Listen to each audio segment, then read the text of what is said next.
The year is 2023. The date is mid-December when I'm recording this, and the yearly summary by FortniteDB or Capson, we went ahead and he summarized the entire year. So what we're going to look through are some of the interesting points in everything we got, like all the lightning in a bottle, all the drops of rain, all of the most popular loadouts in the game, all of the most popular weapons and heroes, and how many more schematics, weapons, and heroes we got from the mission update, how many V-Bucks we got, how many mythic leads we got, how many more, how many less. It's kind of cool. So you can see that these are all the mythic leads we got in general. Most of these were in Twine and Ventures, I believe, but you can sort of scroll through this. It'll be linked down below if you guys want to see anything more specifically. I believe we are looking at all. So this is every single zone combined.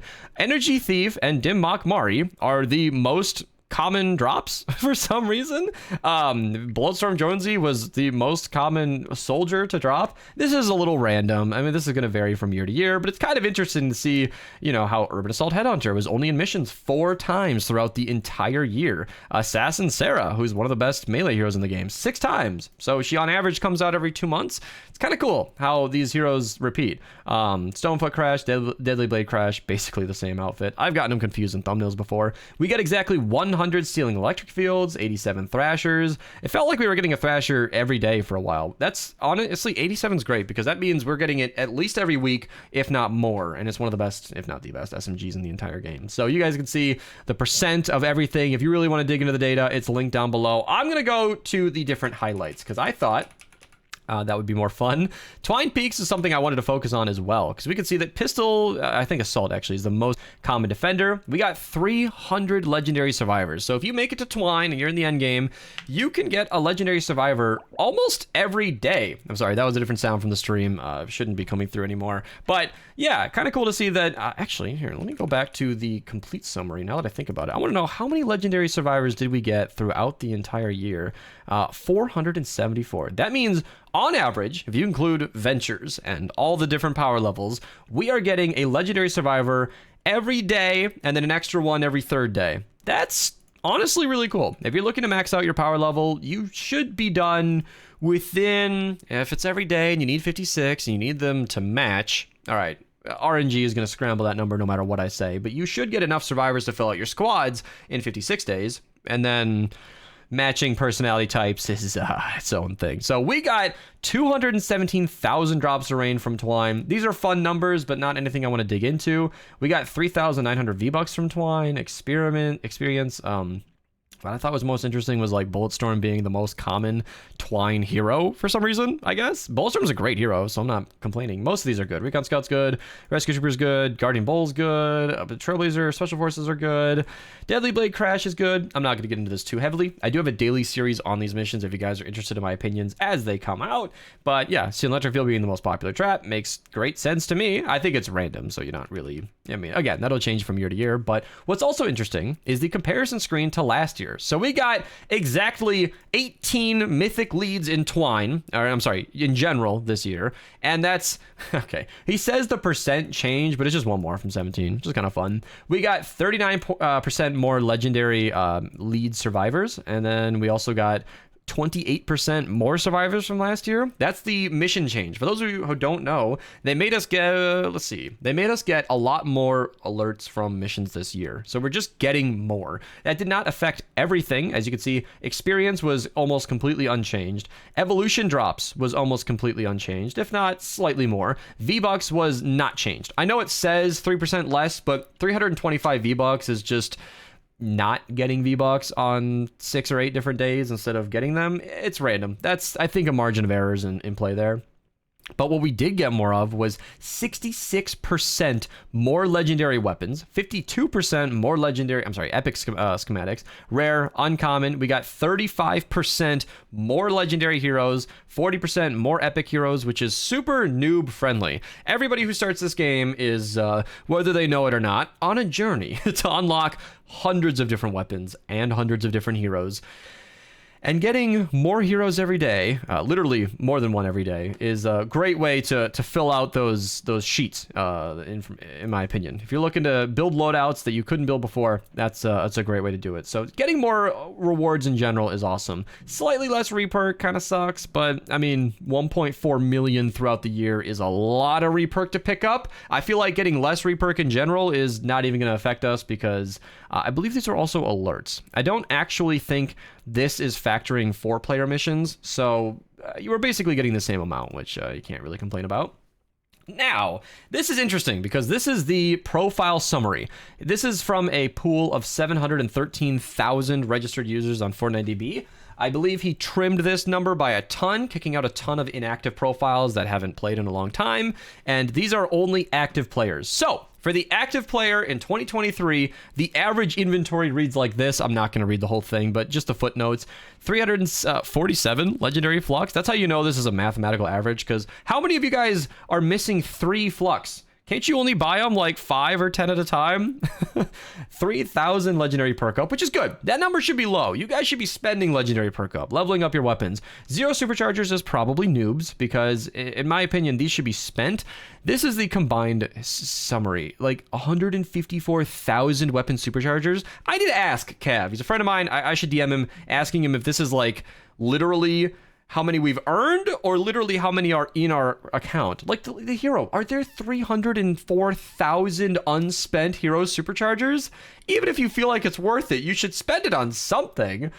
200,000, 1.7 million recruitment vouchers unused. That's, if this is unused, that's incredible. That's incredible. But the average inventory is very modest. Just a few million XP. I'm sorry, noobs. A million's not a lot. In the 164 players, you can get over 1 million XP per run. If you're in the beginning, early game, that sounds like a big number. It's really not. But the average player having a few million XP, few mini reward llamas, which you should be opening, by the way. You can open them 10 at a time. 15,000 reperk. This is interesting. This is cool. But the total is really cool. This is the combined inventory. 6.2 trillion schematic XP. Trillion. I did this on stream when I was prepping this video earlier. So we'll do survivor XP. 9.5. That's what this number looks like. So that's 951 million. That's billion. That is 951 trillion survivor XP. What the hell? Wow. Wow, wow, wow. So, a lot of XP to go around. If only we could share it. 10 billion gold. Oh my goodness. Oh my goodness. So, scrolling down. These are the most common heroes in the game. Apparently, the most popular hero in the entire game is Base Kyle. Now, I have no doubt this is multiple schematics. I have no doubt that people have lots and lots of copies of base game heroes. It makes sense. All of these are base game and super common. All of these are heroes that you've picked up several times. Base Kyle is a great constructor. This is not a guide video. I'm not going to get into which heroes are good and bad, but the least popular hero, or at least the 150th, is Bloodfinder. I feel like that's the kind of hero, him and Diecast, those are the kind of characters that you might do their quest line or maybe get them from a llama, get one copy, and then what are you guys doing? Are you recycling the remainder? Are you putting the rest in the collection book? Are you just never doing the quest again? That's interesting to me. Lotus Assassin, I believe, are founders heroes. So yeah, and then all of these down here are just quest. Thunder Thora is not... No, she is. Yeah, she's 1 week only in Frost Knight. I'm going to flashbang you guys here because the spreadsheet's on light mode, but I'm going to bring it in slowly so we're all ready. We're all ready. Okay, we've all adjusted. Thunder Thora is... actually, here, let me just Control F. Thunder. There we go. Spell that correctly. Oh, she's hit the road. There we go. So she's available for 1 week, August 7th. If you guys are ever interested in using this sheet, it's linked in the description of every single video because it's super useful. So she's available for 1 week at a time. It's no surprise to me that this would be a hero that a lot of people miss, but yeah, you could scroll through this. It's kind of interesting, but the most popular schematics, by the way, rarity is combined here, so I know it shows a blue broadside, but it's all the rarities. I confirmed with Kev. These are the most common weapons in the game. So the broadside is the most commonly commonly acquired trap in the game. And it's still used improperly. People still don't make sure that it's bouncing off a wall or that there's 2 of them bouncing against each other. They're still shooting broadsides off into nothing, using them inefficiently. Please tell your fellow teammates to use broadsides correctly. Politely, yelling at somebody, making them feel bad is is not a very successful way to motivate somebody to improve. Just let them know that they might be doing it wrong. Ceiling drop traps are also directional, by the way. If you place a ceiling drop trap facing your defense, when you place a trap, when it drops down, it'll stagger enemies towards your back.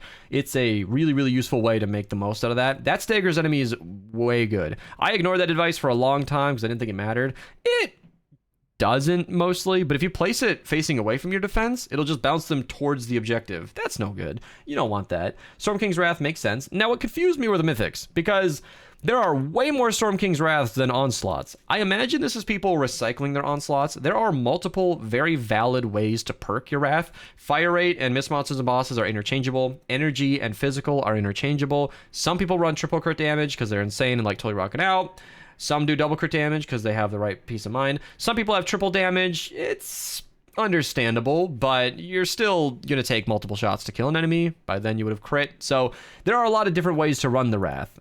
Fury as well, people probably keep multiple copies because Sunbeam's better for normal missions and Bright Core is better for the Storm King fight. I know a lot of you guys repeat the fight, but it's interesting to see the values on this. Storm King's Onslaught, not everybody's favorite. I understand. And this is the section where I got a little annoyed about because this is the ninjas. These are the most used of every single type.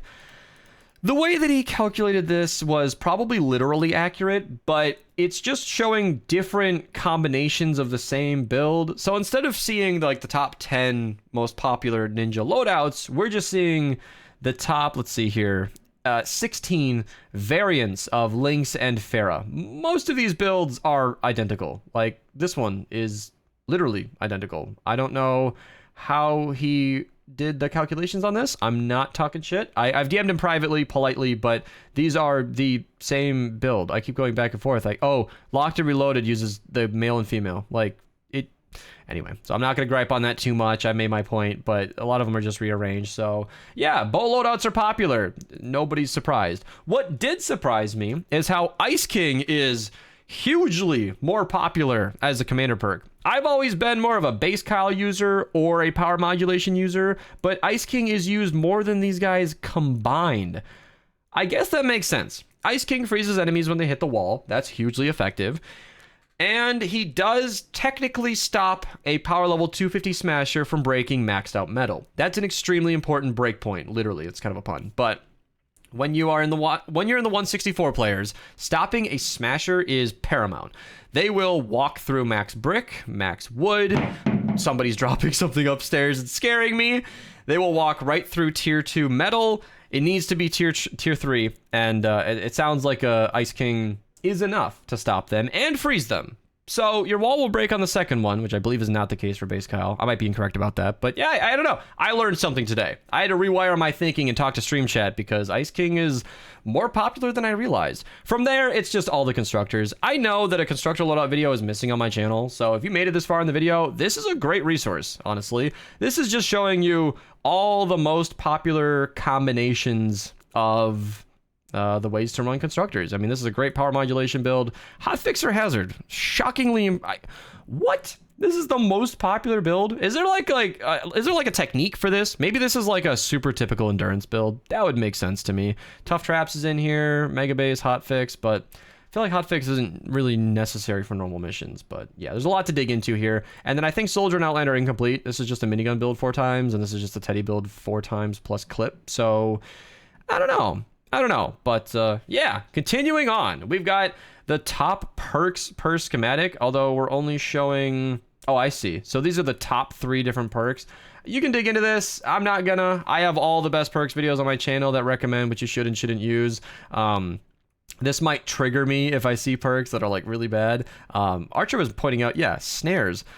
The third most popular perk combo has snare on it. You guys absolutely want Affliction on your Xenon Bow. It is hugely better. And yeah, crit rating, double crit rating to the electric field is mathematically not what you want. This might be like a really popular endurance specific loadout, but yeah, you want this one down here.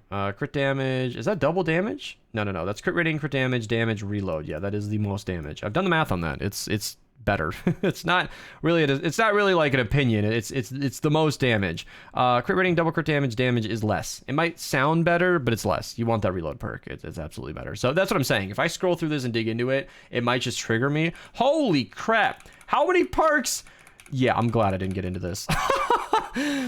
Yeah, if you ever wanted a sheet for the most popular ways to run weapons, you could. But the reason I don't recommend resources like this, like obviously I'm a content creator and I make my living off of ad revenue, but seriously, I don't recommend a lot of this. Like headshot damage on your Founders of Old is not what you want. That's probably the default perks and a lot of people just never changed it. So asking around and getting an explanation of perks is always better. Lists like this, they trigger me so much because there are so many noobs who have never heard of me or my videos, and by extension of that, never use my advice, and then I see suboptimal perk setups and it triggers me. So I'm moving on. I'm moving on to the power level distribution. It seems like I am in very short company.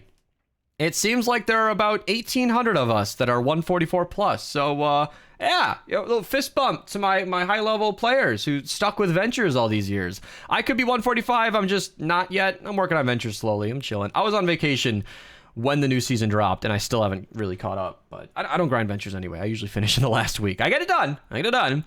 But I'm in no rush. So you can see some interesting points here where the most amount of players is at 130. That was the natural cap for a long time. So if you have max survivors, max mythic leads, no superchargers, you'll be 130. And just a few superchargers will get you to 131. So that's where a lot of people stopped.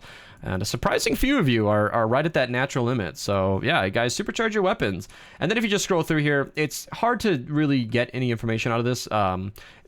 Power levels are very well spread out. It seems like 25 is a common stopping point. I'm curious what the experience is for players in this range, because there's a big group in the mid 20s and then it thins out in the lower levels. I don't know. And then there are a ton of people who started playing for like a day or two and then must have quit. I don't know. Or are just starting and haven't carried on further. That could be true as well. We have a lot of new players that might just not be past power level 7 yet. I hope you guys keep playing, and I hope you guys subscribe, because that's pretty much all I wanted to show from this. Obviously, the link will be down below if you guys want to really dig into this, and you can see the ups and downs from last year. So yeah, thank you for watching. Fun little overview. Thank you, Cav. I have my notes on this site, but I know you spent a ridiculous amount of time putting these together every year, and I really appreciate it. It gives me a fun video, gives us all something cool to look at, and it's a good resource for the community. So that's it for this one. I'll see you guys in the next video.